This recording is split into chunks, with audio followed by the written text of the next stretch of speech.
Chuck Rozanski, welcome to the show. Thank you. It's nice to be here.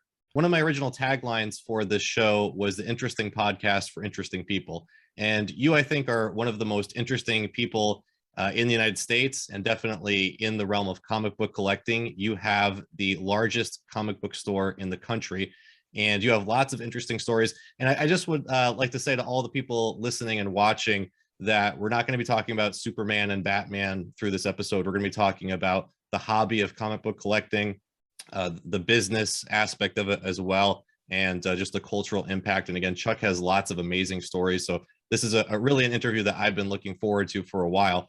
So Chuck, the first question I really wanted to ask is about the history of comic book collecting. Who were the first people who really started collecting comics? I know obviously children, the ones who started buying it, but just looking back historically, when did the comic book collecting subculture really start to emerge? And I imagine that had to be, prior to the first comic shops opening. Oh, long before.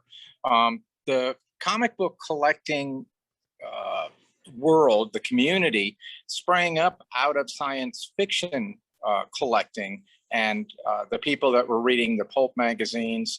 And actually, the publishing came out of that too, because like Martin Goodman, who was the founder of Timely Comics, originally was a pulp magazine publisher, and then he switched into comics when he saw that as a potentially lucrative area.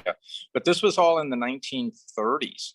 And so you had people like Julie Schwartz and Mort Weisinger, who were running around in the 1930s, really advocating for comics. And this was before they got hired at DC. They eventually ended up being senior editors, both of them did. But there was a lot of interest in science fiction literature, starting with Amazing Stories back in the mid 1920s.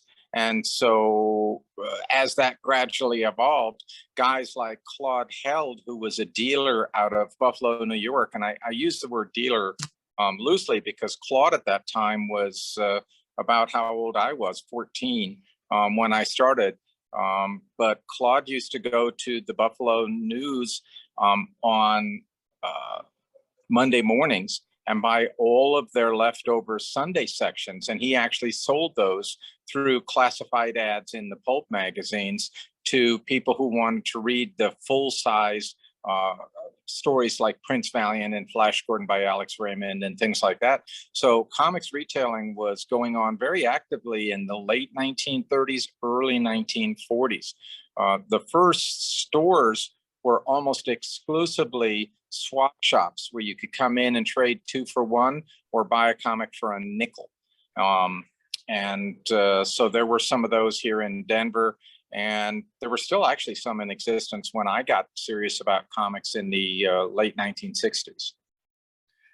So I would imagine that the late 60s, early 70s is when the real culture of lots of young people collecting back issues of comics must have emerged, especially, with Marvel comics and more of like serialized storylines as opposed to, sort of the more one-off stories that Superman and Batman and Wonder Woman have been doing in the past.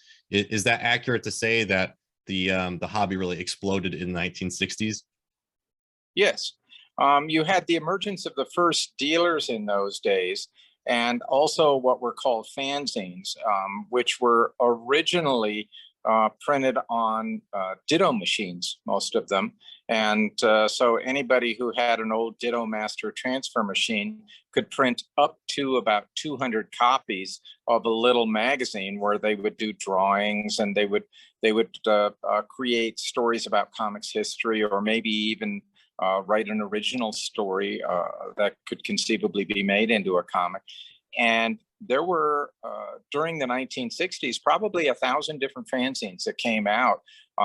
It began early on in 1961 with fanzines like Alter Ego and Rocket's Blast. But by the end of the 60s, there were dozens coming out every month. And Stan certainly had a huge amount to do with that, because Stan Lee was very successful at building a Marvel community and making young people, feel as though they were a part of a movement rather than simply consumers of fantasy literature, which was essentially what DC was doing. Marvel intentionally wrote their stories at a higher age level. And Stan was a brilliant marketer who managed to make everyone feel as though it was super cool to be a comic book reader. And this was the antithesis of what really had existed up to that point, because comics, they used to be called funny books, and everybody would say that they were the literature of the illiterate, because only people who could not read prose novels were people who would read or enjoy comics. And I remember that my father was in the military, and they used to call comics OCS, Officer Candidate School training manuals. So there was a lot of denigration of comics and graphic art, and this was very disturbing to the people who were quite good at it, the older generation of people who pioneered some of the magnificent stories that we see reprinted today in $100 bound volumes. In the 1960s, everybody was wrapping fish with their masterpieces.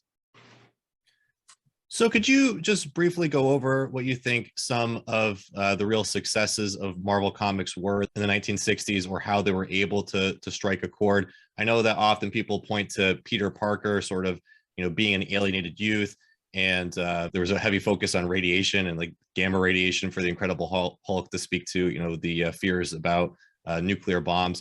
Could you maybe just go over a few of the really timely stories that Marvel did in the 1960s? Well, I can't give you specific stories. I can tell you that Stan was a brilliant marketer, and to some people that's a knock on him, because they view him as having really been a construct, both himself personally and the way that he built up Marvel as being an alternative to Brand X, which was one of their running gag lines, that they were better than Brand X. At the end of the day, what Stan was able to do was to find what resonated with the baby boomer generation, because these were kids that were starting at like 9 or 10, but really going up to 17, 18. To some extent, he was trying to create comics for the kids that were going to war, that were being drafted, that were being sent to Southeast Asia to die for Coca-Cola. And he found ways to make those kids feel like the characters that they were dealing with in Marvel Comics were much like them, with the same kinds of human frailties and neuroses and concerns. And Spider-Man in particular was the one that I enjoyed the most, and I enjoyed Steve Ditko's earlier versions, and then I really enjoyed the ones that John Romita did. And I think that the common thread in all of this was that Stan was the primary storyteller in all of that. It was his vernacular and his way of making you feel like if you were an alienated youth, well, here's an alienated superhero, someone for whom not everything works out right all the time. It was Watchmen before Watchmen. So just getting into your own personal history, I was curious, do you remember what your very first comic book was? Well, I started reading comics in 1959 in the Post Exchange in Frankfurt, Germany, where my mom was the payroll clerk. And she would take me into work, and I would sit there at the spin rack and try to piece out the stories in things like Uncle Scrooge and Donald Duck stories that were on the spinner there. When we moved to America in 1960, one of the first things that happened was that I was given a subscription to Classics Illustrated Juniors, and those were fairy tale stories. And my mom would order one a month for me to read, for her to read to me at bedtime.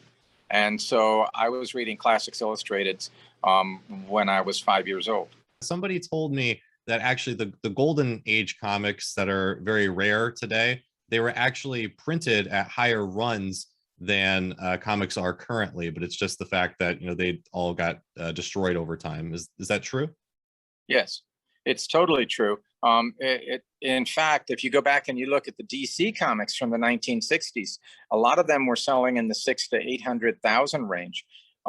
They're more common than Marvels, but Marvels were selling in the 300,000 to 400,000 range in the 1960s, and they were on an upward trajectory, whereas DC was on a downward trajectory. But this is something that I've been selling comics for 51 years, and I've always operated with the premise that the reason why Golden Age comics were rare was because of the paper drives during World War II, where a lot of comics were recycled, or due to the anti-comics hysteria of the mid-1950s, when comics were viewed as instruments of the devil for demonizing young children.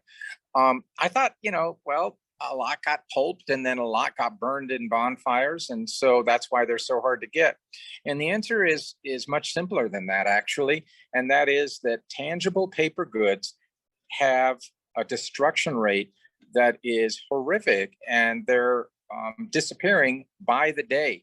Now that we have climate change, and I'm witness to some of the things that are happening, every single day, comics that were produced in the 1960s, 70s, 80s are being destroyed. I hear innumerable sad tales about flooded basements, fires in the garage, neighbor kids breaking in and trashing the place, earthquakes, anything that you can name contributes to the demise of paper goods. And so what you're looking at is that every day that passes, there are fewer comics from the past. And when you really get your head around that, when you think it through and you realize that it diminished day, then you realize why older comics are hard to find. I was going to ask later, but I think this would actually be a good opportunity just because, again, you have, I believe, around 10 million comic books, and you've been dealing in comics for half a century. Have you ever had any major issues with flooding or fires, or even things like mice or insects? Like, are these, I imagine these are problems that you must have had serious issues with over the years. We've never had a major fire. We have had flooding damage pretty much from the day that I started my comics. And, just as a case in point, about 6 years ago, we had a tornado that passed over Interstate 70 about 5 miles from our warehouse, but it spun off hail. And we lost all 62 of our skylights in the matter of 1 minute. And we had water and golf ball size hailstones bouncing throughout the building. And that was individually a $500,000 loss. Wow. Most of those comics weren't destroyed. We were able to dry them out, but the condition on them was diminished significantly.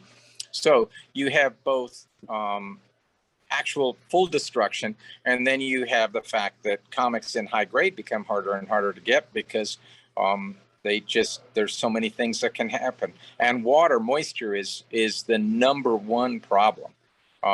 One of the guys that I know here in the Colorado area had a magnificent, no, I can't even say one guy. I know of two just right offhand, both of whom had their basements flood up to the ceiling struts with their comics inside. Wow. One guy saw, original X-Men art floating. The fallacy in all of this is to assume that that is not the norm. It is totally the norm. Right now, as you and I are speaking, somewhere there's a basement that's filling up. It happens. Storing comics in basements is the worst thing you can do. So that's the way it goes. So do you have any recommendations for collectors out there? Like what are specific things beyond just bagging and boarding and I guess not keeping comics in basements? What else can they do to try to protect them? Well, if you really want to protect them, if you're looking at a longer term investment, finding some way to seal them in plastic above and beyond bags and boards. In my own basement, I had a flood and I had some of my Carl Barks signed lithos down there. and they were still in the original cardboard shippers in order to protect them.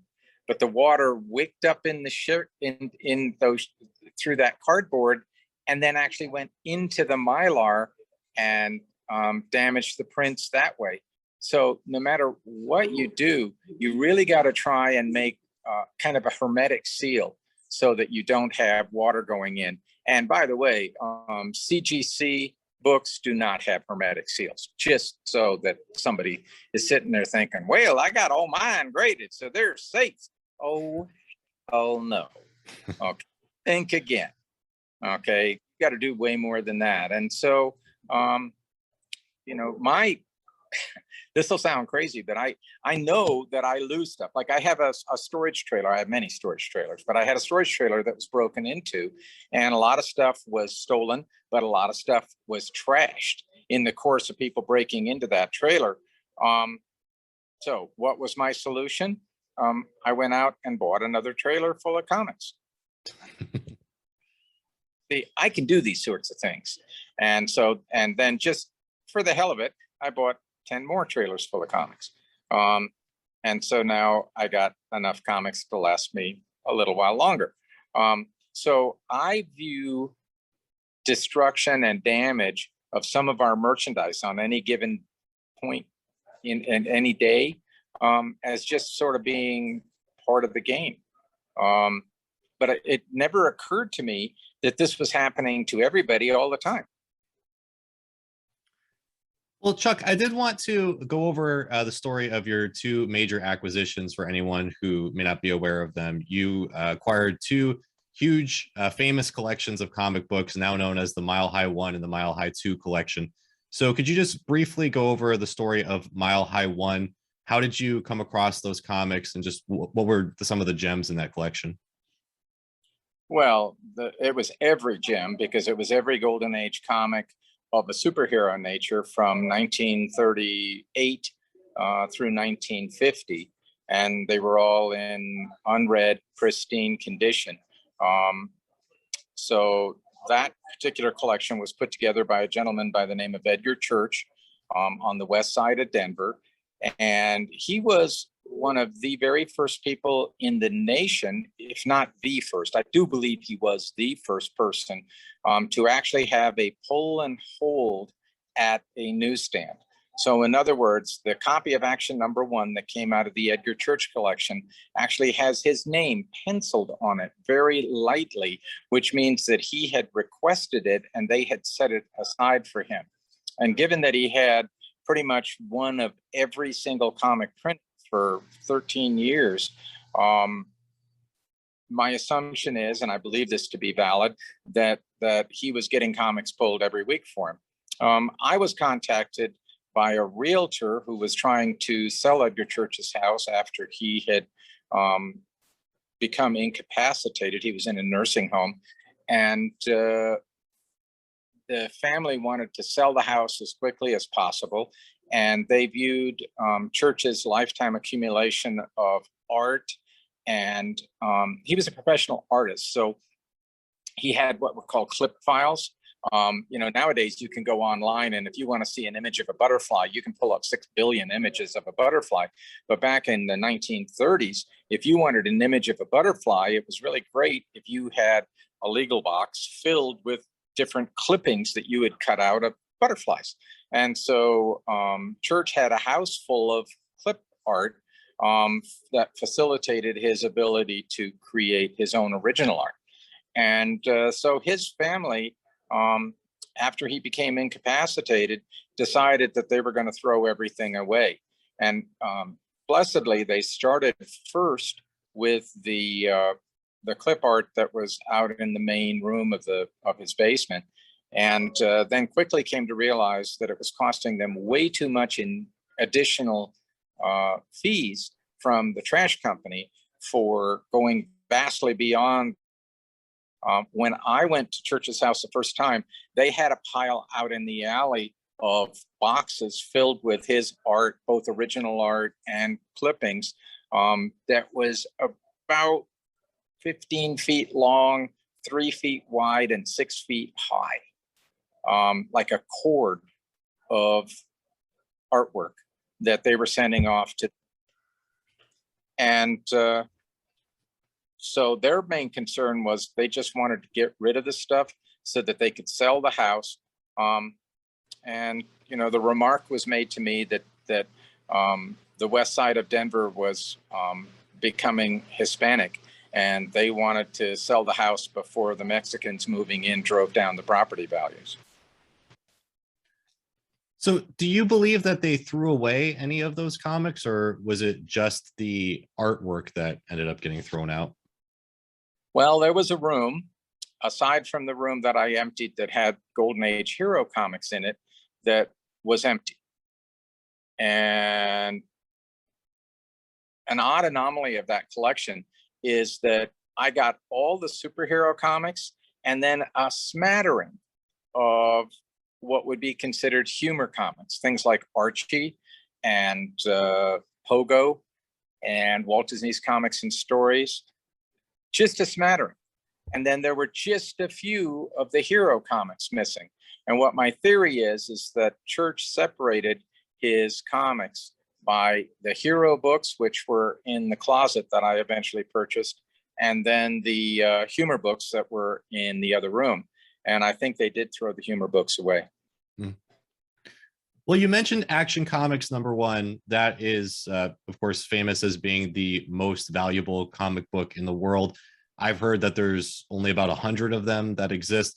I'm just wondering, what was the experience like of realizing that that was in your collection? Did you ever think that you would actually come across it, or was it not really understood to be so rare back in the 1970s when you acquired this collection? Well, I had turned down buying Action #1 for $300 just 7 years prior to that point.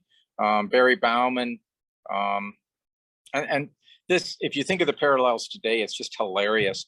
Barry Bauman was a dealer out of the San Francisco area, and he saw that things like Marvel Mystery #1 and Action #1 and Superman #1 were bringing upwards of $400 each. And he made the statement in 1970 that this was an untenable situation, that these prices could never last, and he was getting the hell out while the getting was good. And so he sold off his copies in those days. Now, not that long afterwards, in 1973, Theo Holstein and Mitch Meddy sold one for $1,800 in a transaction that they basically rigged up between the two of them so that they could get out onto the national news wires. So suddenly Action #1 was an $1,800 book.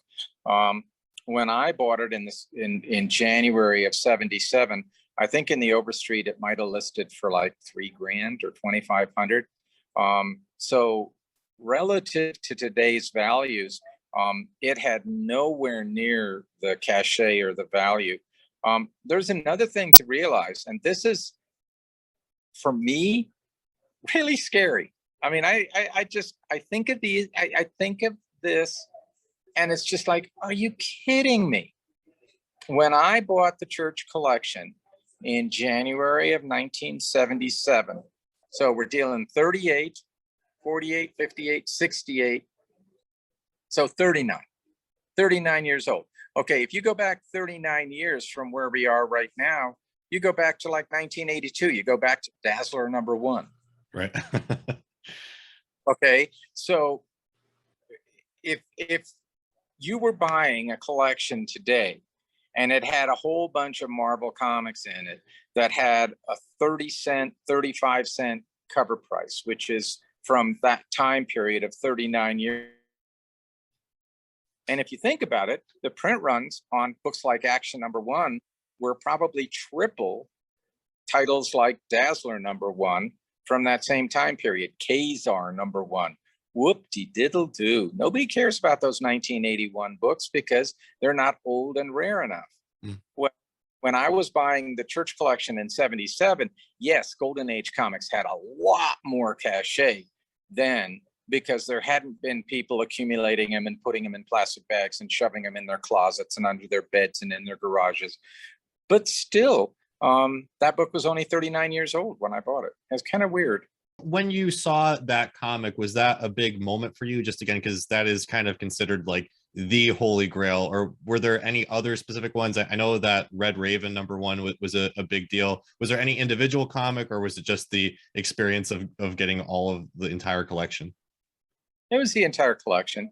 And it was the realization, and it truly was a gut-wrenching realization that my life was about to change forever. And it really did. It was um, when you're sitting there and you're looking at that lottery ticket and you've got all the numbers lined up, you don't know how you're going to deal with them. You don't know what the net consequences are going to be. But, as regards to the comics themselves, there were a lot of comics in there that were only worth $3 or $4 that elicited just as much excitement and joy from me as the action one and the Batman one and the Superman one. It's like, yeah, okay, those were all nice. Big money, value. But I don't really give a shit about money or value. I like comics. Okay. And so there were comics in there like Crime Does Not Pay, which sell for nothing. But the stories are great. And so I grabbed a bunch of those and started reading it. It's a whole different scenario. I had no compelling desire to read Action #1. I owned the famous first edition reprint. So anytime I wanted to read it, I could read it. So what was exciting to me was getting comics that hadn't been reprinted and that were actually genuinely rare. A lot of the stuff the church bought used in the early 1950s from fly-by-night publishers. Do you still have much of that original collection, or have you sold it all off over the years? To buy this building, I sold the last of it. Yep. Okay. So again, there are two famous collections that you acquired, that being the first one. Could you briefly go over the story of the Mile High 2 collection? Sure. The Mile High 2 collection was an accumulation of 1.8 million comics and Warren magazines that was stored in a couple of warehouses out in Long Island, New York.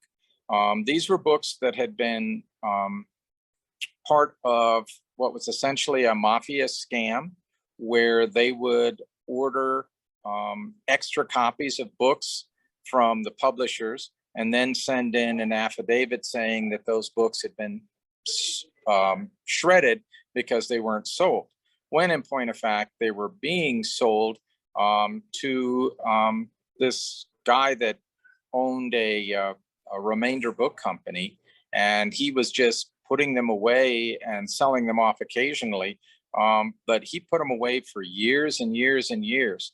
There are a lot of unanswered questions about that collection because I've had people write online authoritatively about who owned it, and they were full of crap. They didn't know who owned it. But people love to pontificate on the internet and act like as if they're in command of knowledge that other people don't have. And in point of fact, they didn't know shit. This was part of one man's deal. He had two sons. One son was apparently selling off books without his father's knowledge and was doing so at New York conventions. But this was not the only one of those stashes. I know personally of three. I bought one. And, I have learned since that the reason why this scam was so successful was because there were people at the publishers who not only condoned it, but profited from it. So they would accept these affidavit return statements without blinking because they were coming with an envelope with cash in it. And so this was like the payola scandal that hit the record industry, the radio industry for a while. This was corruption up and down the line that inflated some of the numbers. But I actually got unopened bundles of 1960s comics that still had the shipping address of the distributor on them. And that distribution company still exists today. And I will almost guarantee you that it is still owned by people who were laundering money. So again, how many comic books did you acquire in that transaction? 1.7 million comics and 100,000 Warren magazines. So that's quite a lot. That's in terms of the number of comics, that's significantly more than Mile High One. I imagine that you must still have some of those comics today, correct? Oh yeah, I still got a goodly hunk of them. And people come to me and they say, "Oh my God, you made your career when you..." There's two fallacies to that. The first one is that I already had 3 operating stores and was doing quite well for myself before I found the church collection. Now, the church collection was fuel. It allowed us to grow and to do things that we otherwise might not have been able to do. But relative to the actual financial recompense, the Mile High 2 collection generated 10 times, at least 10 times, the money that the Mile High 1 collection did, because the Mile High 2 collection was affordable and had multiples. You know, the Mile High 1 collection, if I sold a book, that was it. It's gone. Right. Never see it. And so between 1977 and 1981, almost all the books went away. And so other people profited from the price escalations that then happened and kept going and going and going. But with the Mile High 2 collection, I killed it. I mean, I just killed it. That fueled our growth from 1986 to 1995 and allowed us on the internet, which otherwise we would never have been able to do. And so the Mile High 2 collection, in terms of significance upon my life and the career and the growth of Mile High Comics, Mile High 2 collection was vastly more important. Did you have room for all of those comics when you purchased them, or did you have to acquire more space just for that purchase? We had at that time a 12,000 square foot warehouse on Broadway in Denver. And right next door to us was an equal space, just a big empty bay with giant wooden timbered ceilings. And put all of the Mile High 2 books in the bay next to us. And that space, unfortunately, that building was sold. And so a year later, we had to move, and I bought my building on 56th that we then were in for the next 28 years. So again, you have about 10 million comics today. I'm sure you've sold, many more comic books over the years. Are there any other large collections that you purchased? Again, these are really the 2 most famous purchases, I think, in comic book history. Have you acquired any other, significantly large collections or anything else that you think, should be kind of remembered? No, what gets kind of forgotten in the process, people like simplification. And they like to be able to say, well, this or that. So they like to be able to say, well, this is what made Mile High Comics, or that is what made Mile High Comics. That's all a bunch of horseshit. Okay. There was just a page, and you may have heard that in your earphone there. And that was for Will to go walking up to the front. He does this about 10 to 12 times a day as our buyer going up to buy another collection. If you look behind me, there's just a mountains and mountains and mountains of boxes of comics. What really has made us is not one big home run. Throw that idea out. Okay, that's horrible.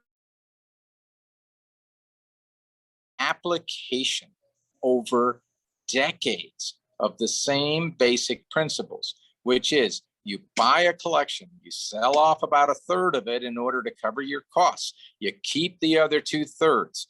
Repeat. That's how you get to 10 million comics.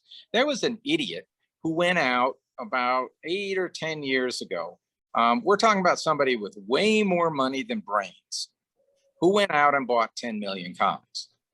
And he was making every bulk dealer in the nation laugh their ass off, because he would say, well, I'll give you a nickel for any comic book you can send me. And so they sent him the most abysmal crap in vast quantities. And he put them in a warehouse and then looked at them and suddenly realized that there was no way that he could afford the manpower to sort them. And that's something that is why Mile High Comics will never be replicated or repeated. What I have in this building is unique because it's 50 years of buying collections, sorting collections, grading comics, putting them into inventory, going and buying some more, doing the same thing day in and day out and day in and day out. It's not a home run. It's not one big collection. It's working your ass off. And people don't want to hear that. People want the magic bullet. It's not always a good thing. Better to do it slow and steady and work hard and know that it's replicable. You hit a home run. What happens when the home run's over? I sold all the Edgar Church books in 1981. I had a few dribbles that I sold later on, but really 80 to 90% of the books that I got in that collection were gone by 1981. That's 40 years ago, and you're still asking me questions about it. 40 years later, okay? But you're not asking me about how many deals have you bought in the 40 years since? And the answer is, let's be real conservative. 3 a day, 1,000 a year, 40,000 more collections I've purchased. That's where my success comes from. It comes from hard work, not from hitting home runs. Well, let me ask you, and I'm sure it's very involved and probably nuanced, but just in terms of sorting it, which you brought up, when you purchase a large collection and let's say it is all mixed together and it's varied and there's stuff in different conditions and whatnot, like what is the general process of sorting through that and grading it and having it available to customers? Well, we have in the past had big teams of people that go through books. Now it's pretty much just me. Well, Pam and Will, who are our two main buyers, they go through stuff too. But I'll sit here into the evenings, usually till 7:30, 8 o'clock at night. And I'm just going through them one at a time, comparing them with our website. If it looks like our stock is low, boom, I set it aside. And then we have a grading crew and they grade things the next day and then the next day I repeat for 7 days a week. I'm 66 years old. I've got a net worth that's way more than $10 million. And I still work every night all by myself, sorting funny books because it's what I love to do. You mentioned milehighcomics.com. I believe that you were really one of the first comic book websites out there, right? Like even before eBay, weren't you selling comic books online? Yes. Yeah, eBay kind of had sort of started then, and Amazon had kind of sort of started then. But we were trying to sell through, I can't even remember what it's called now, the something net. It was basically just like a big chat board. Oh yeah, Sportsnet. We were selling early comics through Sportsnet. I don't know. They were basically just exchanges where they limited who could join and who couldn't join. But since we had created a database, we were able to take our existing database, which was riddled with flaws, and essentially almost overnight morph it into a website. And there were so many things that went wrong, so many things that didn't work. It took us 10 years to really work most of the bugs out and to get it to where it was hammering. But by the early 1990s, we were rocking and rolling. I mean, we were selling millions and millions and millions of dollars worth of comics through the website. And I imagine that had to rely heavily upon all the work that you did sorting, right? Because you must have had like everything inventoried and graded, or at least a lot of comics inventoried and graded prior to the launching of the website, We right? did, yeah. Yeah, and so what we had been, up until the time that we launched the website, we had been using paper catalogs. And that was, and also the ads that we were running in Marvel. But two things happened. The first one is that Steve Milo, entered the business with American Entertainment, and he started paying full rack rate for Marvel's ads, whereas I had been buying them on a closeout basis. And a closeout basis means that Rita Smolensky, who was in charge of selling advertising in the Marvel books, would call me the day before the deadline, and she would say, "Chuck, I got half a page. Chuck, I got 2 pages. You know, how about 2 pages, $3,000 each?" And I'd be like, "Okay." And then I would go to my printer and I would work sometimes into the middle of the night, 1, 2 in the morning, getting type outputted, and then I would hand lay out using light tables and wax. We would use hot wax. We would take outputted type, which was like on photo paper, run it through a waxer, and then use X-Acto blades, lay it all out, and I would run those ads in Marvel. But then Milo came along and said, "Hey, I'll give you $11,200 for every page you'll let me have." And so there went my closeout deal. And so I stopped doing those. But before that happened, I ran about $1 million worth of ads in Marvel, and those had generated a really good, strong customer base for us. So when I bought the Mile High 2 collection, I had a customer base that was just waiting for that kind of wonderful product to appear. So that was incredibly fortuitous. But the other thing that we did was we printed catalogs, and that turned into a nightmare. When I first started, my first catalog in '78, after I bought the company from Richard Alf, was one 8.5 by 11 sheet of paper, folded, and then folded again to make a little pamphlet that then slid into an envelope. And that was it. It was 2 pieces. It was 1 piece of paper, just both sides. And everything that I offered for sale was on that 1 piece of paper.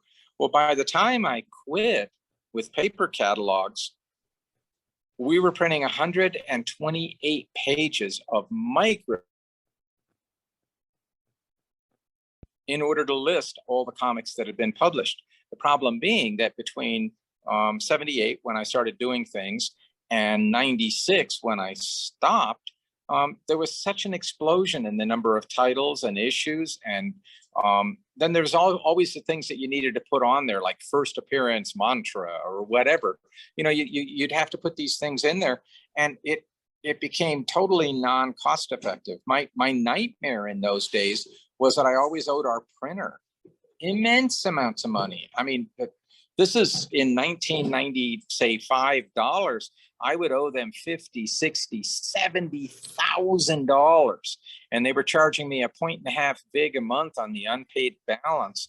It was killing me. And so we probably would have folded just from the burden of all the printing costs. And then, of course, we also had to mail all those catalogs. We probably would have folded were the internet not to have come along. I wish I could sit here and say that I was brilliant and that I saw the internet and envisioned what it could do like Jeff Bezos did, and then made the right move. It wasn't that at all.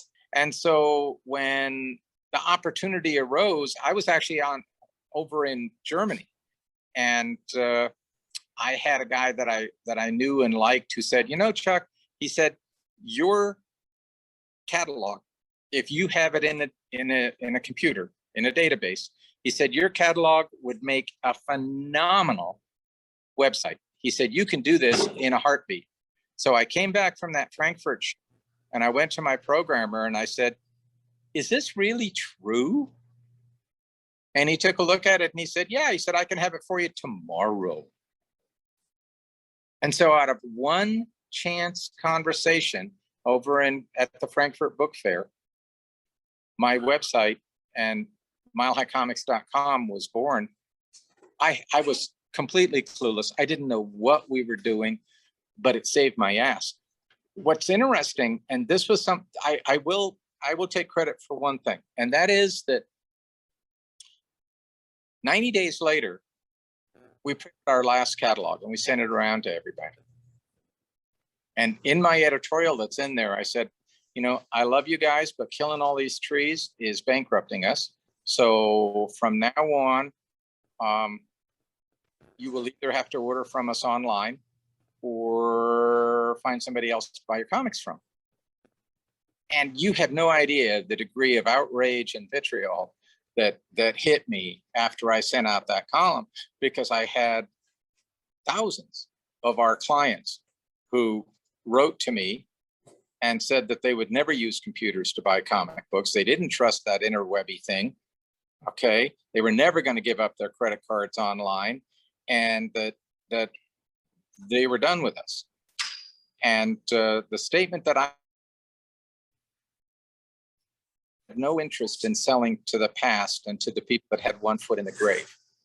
My interest was in selling to the future. And for that, I did succeed. And obviously, now the internet has become a demon in and of itself that has its own characteristic. But I was prescient enough to walk away from paper entirely at a moment in time. And this, I think you'll find interesting. We voluntarily gave up 70% of our customer base in 90 days. Wow. Because what I told my staff was, I would rather keep the 30% of our customers who actually will help us make money than keep 70% where we're losing money every month. What's the point of that? Well, on that subject, you've been pretty outspoken as well regarding new comics and the fact that they're kind of the price points are too high and the business doesn't really make sense. And we've seen some disruption, over the last few years, with Diamond Distributing in particular, how they had a monopoly over distribution, and DC pushed back against that a little bit. For folks who are not familiar with the comic book industry, could you just kind of summarize some of those big changes in why new comics are not profitable for shops to be selling? Well, I think the truth of the matter is right now, new comics are profitable for stores, but they're still very risky. And I'm risk averse. I'm at the point in time in my life where I have more than enough safe bets. I really don't need risk, so I'm walking away from it. But that isn't to say that other people aren't taking those risks and benefiting greatly. New pre-orders that were released in June, Comic-Con is reporting that those are the best new comic numbers in a couple of years. And obviously the pandemic had a significant part to do with that. And then also the disruptions caused by DC. DC Comics was the primary financial backer of Diamond Distributing, which was the exclusive monopoly distributor to the comic book stores. And in point of fact, they, in their original agreement from the late 1990s, they had an option to buy Diamond if they so desired. And the trouble is, though, that DC was owned by Warner, Time Warner, AOL, and then most recently by AT&T. And each one of their corporate overlords has had different perspectives on whether comics were worthwhile or not. The main thing that they viewed comics as being good for right now is developing intellectual property ideas that they can then put into all of their different channels and monetize and make a lot of money that way. I get it. Okay, but the guys at AT&T really just bad luck. I have to say this. They are a bunch of weasels, and they're out to make quick money. And I don't really have a problem with that. This is America. People can engage in commerce. You can buy things, sell things, try to see if you can squeeze some more profits out of things. But what AT&T got themselves into a problem with was that they tried to create a competing network against Netflix and Amazon. And man, they just got hammered. First off, they tried to do it during a period of time that the pandemic was going on. But second of all, their whole premise, the whole way that they approached it was not good. So this is my opinion. Okay, strictly my opinion. In a knee-jerk reaction to their own failures of strategic planning, they decided to go ahead and blame somebody else. So they blamed Steve Geppi and Diamond, and decided that they would take the bold act of moving their distribution away from Diamond and into a couple of new companies, which now has winnowed down to one. And there's always things that go on in the background that you don't know about. So not having a full command of that background information, I'm speculating just as much as anybody else would be speculating. But so far, at least, it hasn't produced a whole hell of a lot of benefit. Some of the editorial material that they're producing is selling pretty well, and stores are making money and selling out. So that's going real well. The distribution, some days it's good, some days it's not good. We've had some shipments that got disappeared. We eventually got them. At one point back in December, we got cut off from Lunar because we had the audacity to send them checks. They wanted access to our checking account so that they could debit every time that they invoiced us. Oh, hell no. That is not happening while I'm breathing. Nobody's getting in my... Okay, so they cut us off despite the fact that we had paid them every single week, because this is a true story. They said, we don't have enough staff to open up all the envelopes and go to the bank. So I would say that's a little bit of a transition faux pas on DC's part. But be that as it may, it looks like right now that new comic sales are actually strengthening, that new people are entering the marketplace, that $5 comic books have become the norm, which just blows my mind. But that goes back to what we were talking about way earlier, which is that for a while there, and I'm talking about 10 years ago, this country was awash in comic books. Every flea market, secondhand store, Dollar Tree, wherever you want, there were 3-packs, 5-packs, long boxes for sale. Dump, dump, dump, dump, dump. Man, that's slowed way the hell down. I got dealers now from the East Coast, the great Mecca where all the comic books are. I got guys from the East Coast now calling me up saying, Chuck, man, if you want to split a deal, man, I'll do it. Well, just let me know. I'll pay you a commission. Everybody wants comics because that mass. There's an expression that I use called getting the pig through the python. Okay? You got this gigantic pig. But as it goes through the python, it gets smaller and smaller, and eventually it all turns. Well, that's just what happened to the comic book business. You had unbelievably high print runs and way over speculation and over purchasing in the early 1990s. The biggest book of all was X-Men #1. Right. I now sell that book every day of the week. I sell a copy. There's 5 different covers. I sell sets, $60 a set. They sell like hotcakes. They're one of the best things that I sell. How the hell is that? They printed 10 million of them. Those should be so ubiquitous that they should be in every dollar box, the way that they were, probably 10 years ago, they were in every dollar box. You know, there are still some comics, though, I wonder if they will ever have value. And I understand that, you know, over time, everything should theoretically become valuable. But, you know, for instance, like a Turok #1, will that be valuable, you know, in the next 30 years? Well, who's the next heartthrob that they're going to get to put on a breechcloth and go in on Netflix or into a movie? And, you know, there's comics that I mean, who the hell ever thought that Rocket Raccoon #1 would be a $300 book? I mean, you know, right now they just announced that some of the very mediocre Barry Blair books from the late 1980s, Dragon Ring, are being revived and reworked because they've been sold as intellectual property and may end up being in series. So suddenly we're starting to see orders on all these black and white independents that were grossly overprinted at the time. And I mean, 4 or 5 years ago, maybe a little more, maybe 6 years ago, I sold off a tractor trailer load of black and white independents, and I was thrilled to get a dime each for them. I kind of wish I had those back now, because the amount of intellectual property mining that's going on,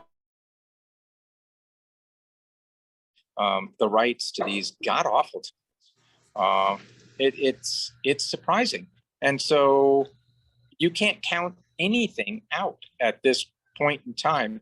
So when I buy a collection anymore, as I said, I sit here at night and I go through things, but there's always the mass of what we didn't need. If I go through a box, a long box, I'll usually pull out about 30 books that we need, but then that leaves 270 that we don't. Those are going into storage. I am no longer bulking those out, selling them. My goal is to accumulate thousands of those boxes where we may have gone through them today, but I want to go through them again in 10 years and see what changes have been wrought. And there's an incredibly strange truism to comic book retailing when you're dealing with back issues, which is that the inefficient are the big winners. Because if you are super hyper efficient and you're sorting all your stuff all the time, then the minute that something gains velocity, you'll sell out.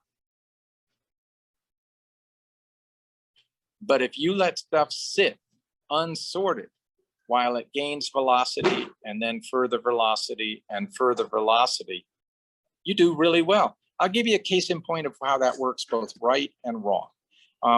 At the Frankfurt Book Fair, we used to take over comics that we would use as samples. Well,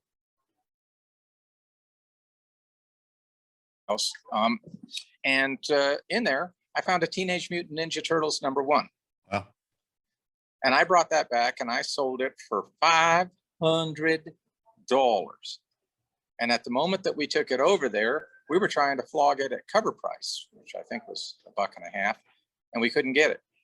And because we were inefficient, I sold it for $500. But wait, that's not the end of the story.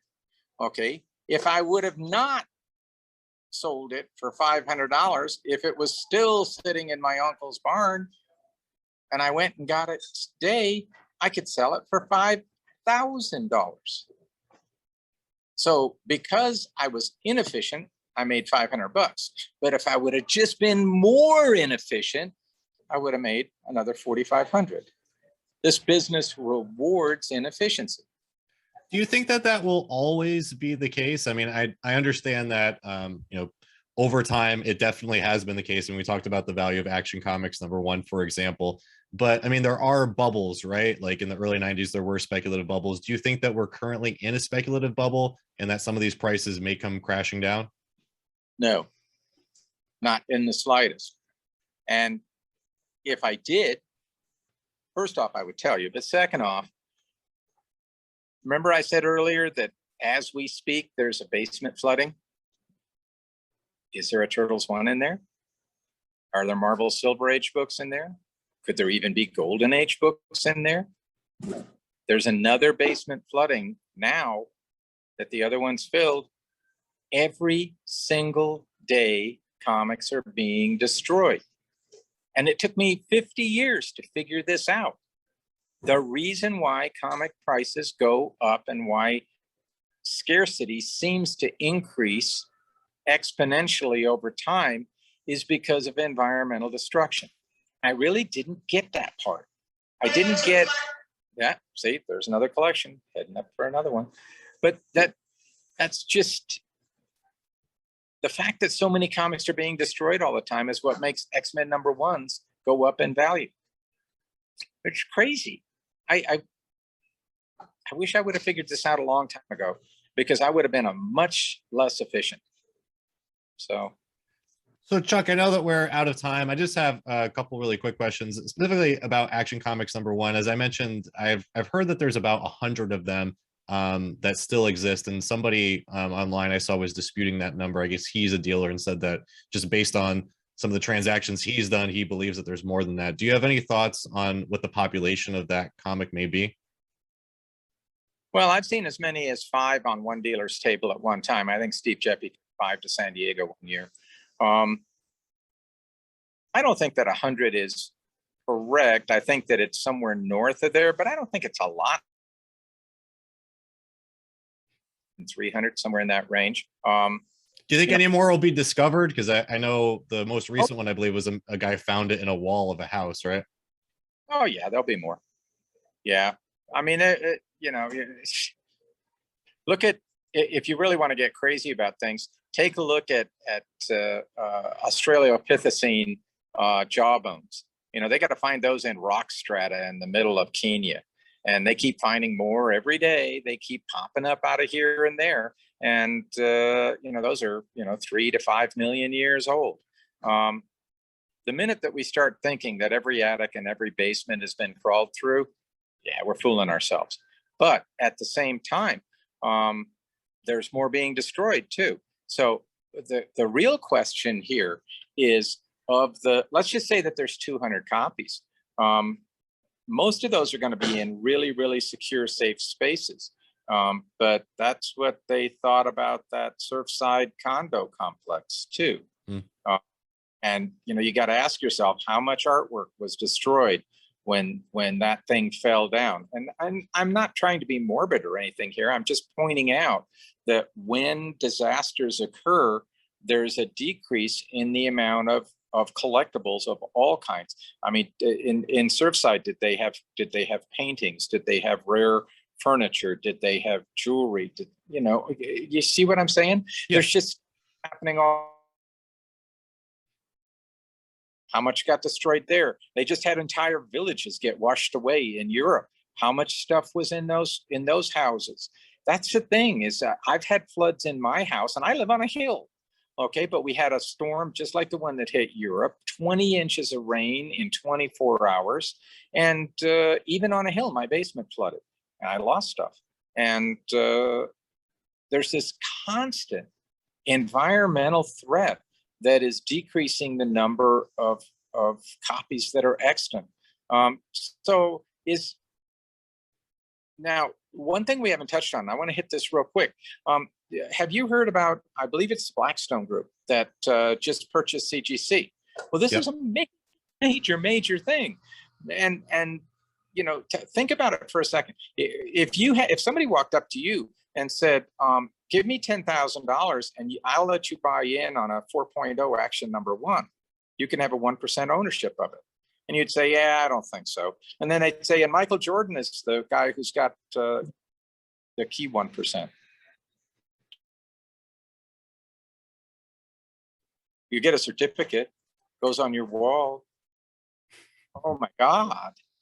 Suddenly these guys are going to be monetizing very expensive, very elite collectibles in ways that haven't even been considered before. And I find this fascinating. I personally am not going to buy into that. But when you ask me if our current demand function is a bubble, I look at it in a much broader context. It's like the big money is actually just now starting to move in.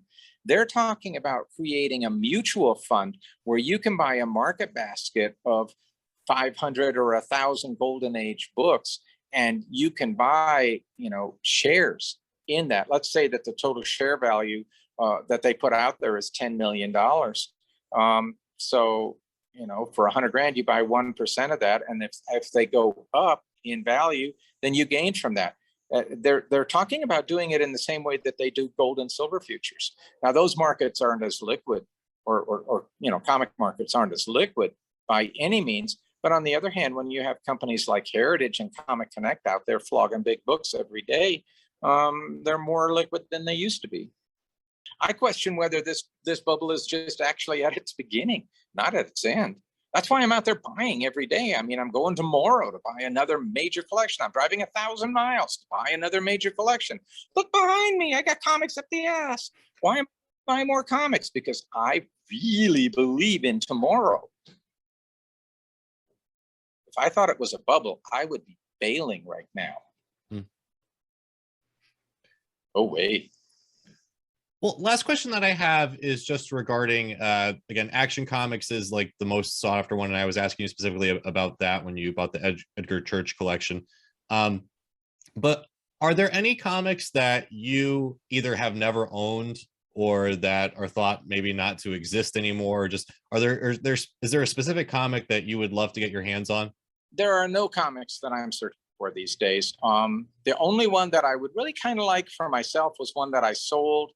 Um, there was a young man by the name of Jerry Ravenscroft that died up in Loveland, Colorado, about 35 years ago. And he had a Plymell Zap #1, very possibly the highest graded copy. And if I could get one of those back for my underground collection, that would make me very happy. Charles Plymell was the owner of the printing press that printed Zap #1 for Robert Crumb. And they printed 5,000 copies, as I recall. And at the bottom of the back cover, it's a 25-cent cover price. And at the bottom of the back cover, it says printed by Charles Plymell. He then immediately sold the press to the guys that formed the print mint. And Plymell Zap is sort of like the holy grail of underground comics. And I had one. I had Jerry Ravenscroft's copy that he got from Metropolis, and they had graded it as a mint, and I graded it as a mint. And in one of those moments when I had to pay the printer, I sold it to a bus driver in Southern California, and he made a great deal because the last copy that I saw that transacted was nowhere near as good as mine, and it sold for like $12,000. Well, Chuck, again, I know we're out of time. I didn't know if just because it was funny, I don't know if you wanted to briefly mention the Facebook ban that you recently received and how long that was for. Well, it didn't last very long at all. It seems to have been more of a glitch on Facebook's part than an actual ban. I couldn't figure out why in the world I couldn't post, nor could I read other people's comments. And then I got this little message that's, and I thought, well, what in the hell for? And then by the next day, it was mitigated, and there was never an explanation, never nothing. But it certainly points to the fact that social media controls a great deal of what we do anymore. And when that's denied to us, pretty much arbitrarily, we have no recourse, no way to battle against that. Zuckerberg and his cronies can do whatever in the hell they want, and I question in a free society whether we should give that much in the way of power to any one entity without any regulatory control. I mean, if there were regulatory control, then they had a set of procedures that they were following. Certainly what they've done in banning some of the people that promote hate speech and falsehoods, that I certainly empathize with and understand. But I've seen friends of mine, I have friends who have been in Facebook jail half a dozen times because they have someone who dislikes them, who reports them for hate speech when nothing that they've done warrants that. But what ends up happening is that Facebook seems to operate with a shoot first, ask questions later kind of a premise. So they put people in Facebook jail. I think my wife's been in Facebook jail, I think 3 or 4 times, just for reposting articles that said Donald Trump was a poophead. If that was a crime, I think most of the nation would be in jail right now. So. Yeah, I definitely agree with you. I think that just how powerful these companies have become. I mean, Google, Facebook, Twitter, they essentially own the internet, right? And free speech in the 21st century really means access to the digital commons. So I agree with you there. Again, Chuck, I know we've gone well over an hour. I could, spend many more hours speaking with you about all these different things. We didn't get to discuss, what you do for the homeless community in Colorado and what you do for the trans community as well. And just there's a million other questions that I have about comic books. So I really do hope that I can have you back at some point in the future. For folks out there who would like to follow you and also possibly, follow Mile High Comics, how can they do that? Well, I'm on Facebook personally as Charles Rozanski. So I've already got a couple thousand people that look at my dog pictures and things like that. And then, of course, there's the Mile High Comics Facebook page. And if anybody wants to write directly to me, my email is chuckrozanski@gmail.com. So that's pretty simple. And, we've got our website, milehighcomics.com. And we've got more comics listed there than anywhere on the internet. And, some of them are right here behind me. But yeah, we'll get back together again. And I'd really like to talk more about social issues, to be honest with you, because after 51 years in the comic, any questions that I haven't already answered a few times. But when it comes to social issues and how we try to make the world a little bit of a better place, and how we try to treat each other with more respect and more humanity, and try to find more common ground, I think those are very important questions. And I think I would greatly enjoy discoursing with you in those areas and seeing if maybe we can stimulate some thought, because that's at the end of the day all that we can really do. Everybody lives their own lives and everybody has their own perspectives, but my success, more than any other reason, has been predicated on my willingness to listen and to constantly question my own beliefs and prejudices, and to try to find ways to be a better person. And I'm not trying to sound warm and cuddly or fuzzy or kumbaya or any of that bullshit.